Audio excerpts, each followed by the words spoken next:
I'm standing here with Coach Frank Porky Vieira, University of New Haven baseball coach from 1963 to 2006. Right. 43 seasons, 42 of them were winning seasons. Mm-hmm. 1,127 wins, 82 postseason wins.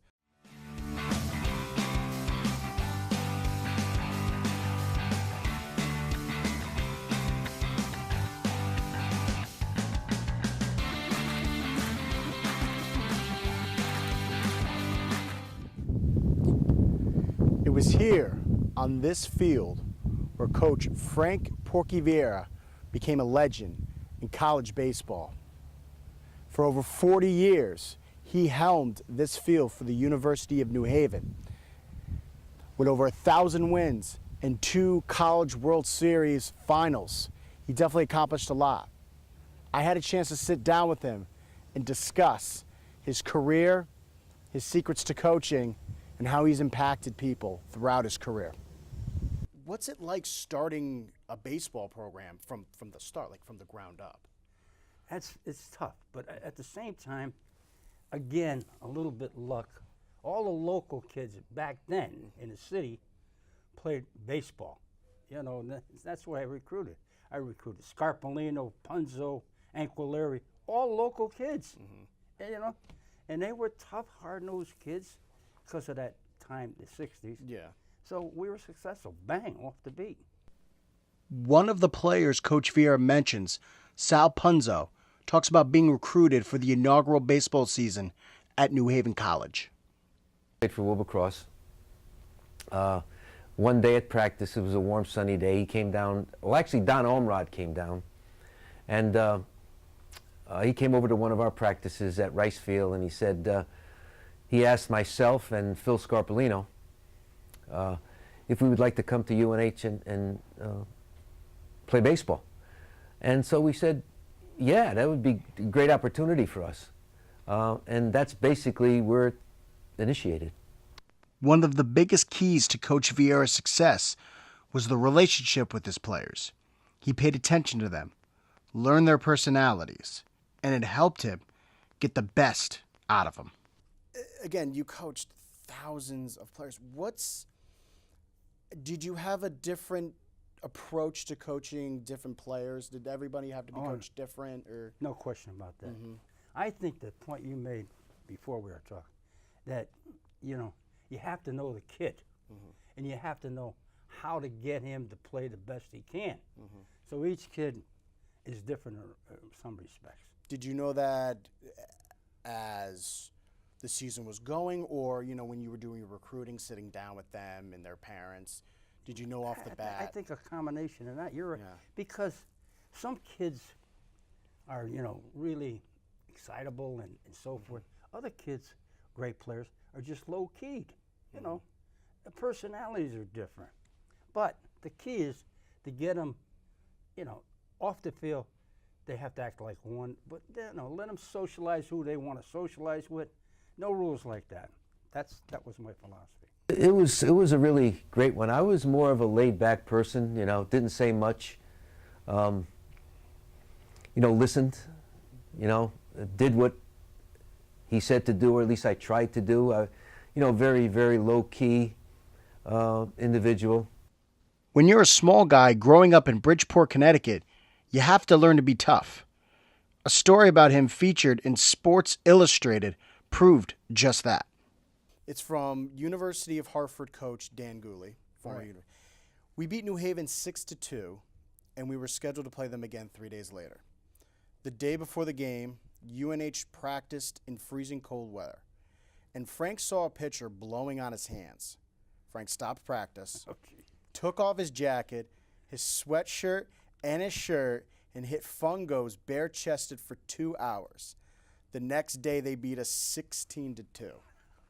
And you know the thing about it, it's a true story. Really? But I would do anything, you know, to motivate kids. And I was young then too, you know, and probably stupid. So I did do it. Is it just those little things that, you know, I want to know, like, what did you see? Like, you know, you saw a player blowing his hands. What was the thought process with that? Well, you know, I wanted to show him. I wanted to be a macho. I wanted to show them, don't worry about blowing your hands. Worry about hitting the ball. Okay. Or worry about throwing the ball. But I knew Skipper Goody looked at me and said, this guy's out of his mind. But anyway. One game, we were taking infield. And you know, he was hitting ground balls to us, and we were having a bad day. You know, we were missing, you know, it wasn't like the sharp infield that we had. Yeah. And he was getting frustrated, and you could tell he was getting frustrated because every ball he hit to you was a lot harder. And so we knew that he was getting a little angry, to a point where he just took the fungo and just flipped it into the stands. Obviously nobody was in there, but, and he said, this is blank horseshit. And everybody off the field got on the bench, and then we went back out there 15 minutes later. That's basically, you know, but there were just, you know, times where he just was, you know, he knew what he wanted, and he knew we could do it, and he expected that. Not to mention any names, it was a fly ball, hit to the outfield. And the outfielder went at it with one hand and dropped it. Called timeout, walked out to the foul line, and said, we used two hands in this game. Out. And he substituted him in. His track record proved that he knew how to coach good players into better players. Many men have come out of his program and played professional baseball, something Coach Vieira is proud of because he knew exactly how many it was. You've coached thousands of players. A lot of them have gone to the pro level. 13. 13. No, 13 major leaguers. 92 professionals. The great thing about Coach Vieira is he didn't keep his knowledge of coaching to himself. He bestowed former players with what he knew, and they ended up teaching future generations after. A lot of guys call me, high school coaches in particular, of course.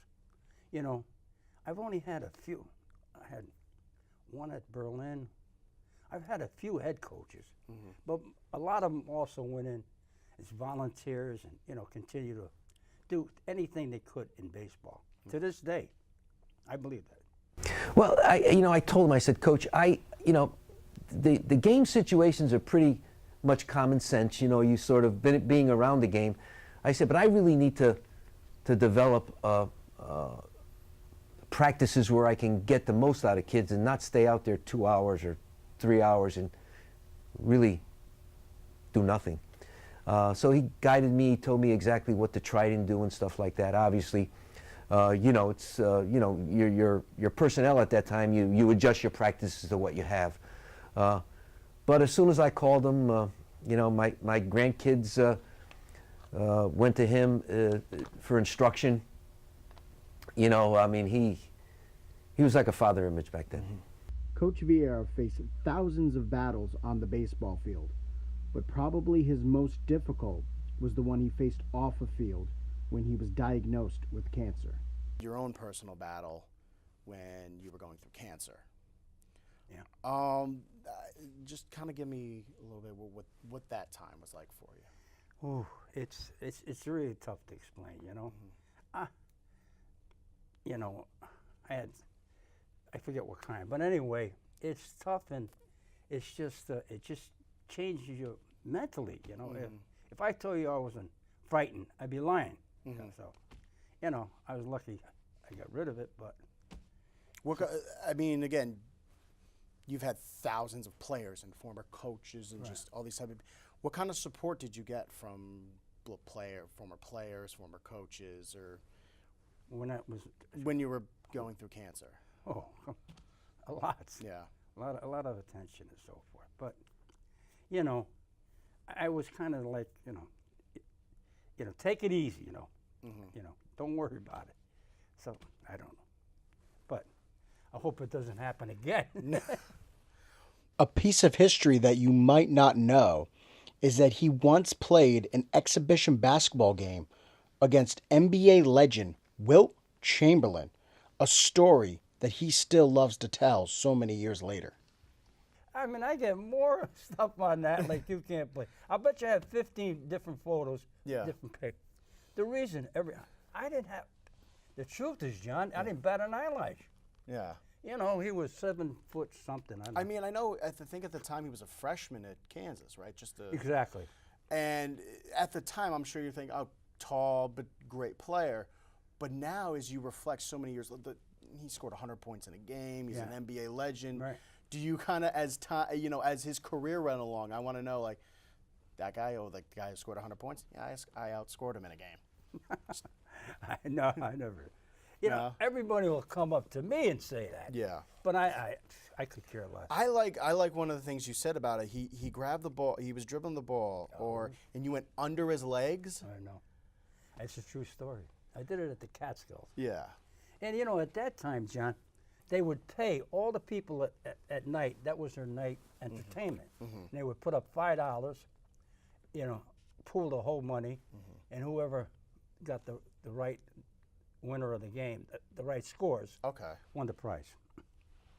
Did you guys end up winning that game? Huh? Did your team end up winning that game? Win? No way. No. But No. you still outscored Will Chamberlain. That's what mattered. I think that's the only thing I found out. I have no idea whether or not you guys had won that game. I just knew that you outscored Will Chamberlain. No, we don't. You're not gonna win up there. Coach Vieira has had a personal effect on my life. I went to his baseball camp growing up and enjoyed many summers playing on his field. At this point, I haven't talked to the coach in almost a decade. So I was so excited to not only speak to him about his life, but also reminisce about my time with him. I went to your camp for a very long time. So I wanted to show you this picture. Oh, that's you. Unbelievable. Much younger. I know. Less facial hair. I know. But, and I want to know too, you did the baseball camps. I tell you, you know, I can't remember any adult's name. But I used to go through these camps. We had 102 kids or 103 kids. I would call every one of them by their first name.